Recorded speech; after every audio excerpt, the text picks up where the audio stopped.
Con nuestra serie de Fourier que obtuvimos, tenemos nuestros voltajes que nos dieron, que es el voltaje 0, el voltaje 1, el voltaje 2 y el voltaje 3.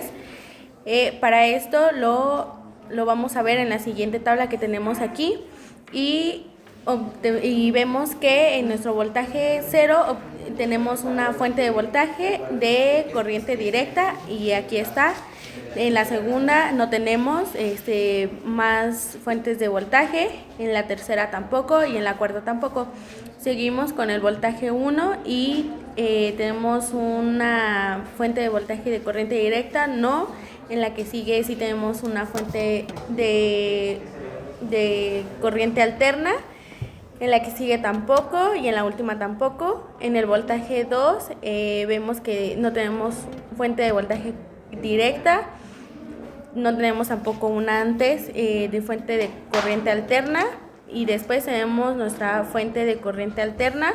Al final no tenemos. En el voltaje 3, en la primera no tenemos fuente de corriente directa, tampoco en la segunda de alterna, en la tercera tampoco alterna, pero en la última sí tenemos nuestra fuente de corriente alterna.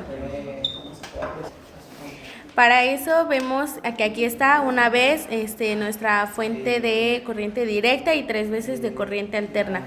Y con nuestros resultados que habíamos obtenido de nuestra serie ponemos nuestras fuentes de corriente alterna y nuestro ángulo de desfasamiento de 180 y calculamos su omega, que en la primera nos da 440. En la segunda ponemos nuestra segunda fuente de corriente alterna, su ángulo de desfasamiento y en la omega tenemos 880. En la tercera fuente de 0.84, nuestro ángulo de 180 y su omega de 1320. Para la fuente en corriente directa tenemos que recordar que una inductancia actúa como un conductor y un capacitor actúa como un circuito abierto, por lo que nuestro circuito equivalente nos quedaría de la siguiente forma. Aquí podemos notar que la resistencia está en paralelo con el capacitor, por lo que su voltaje es el mismo.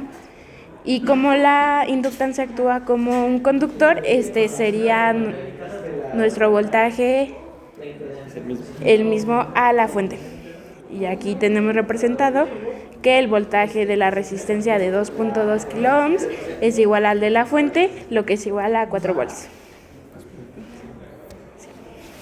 Y para las 3 fuentes en corriente alterna tendríamos que sacar nuestra primera impedancia equivalente. Así obtendríamos cada ecuación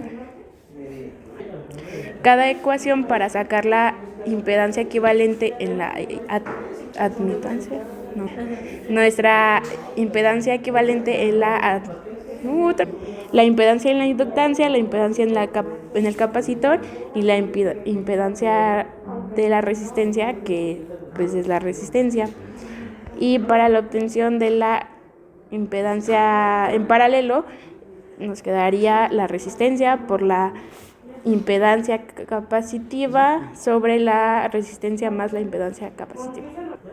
Y para encontrar el voltaje se necesita aplicar un divisor de voltaje, por lo que nos quedaría el voltaje de la fuente de voltaje sobre ZL más Z paralelo por Z paralelo.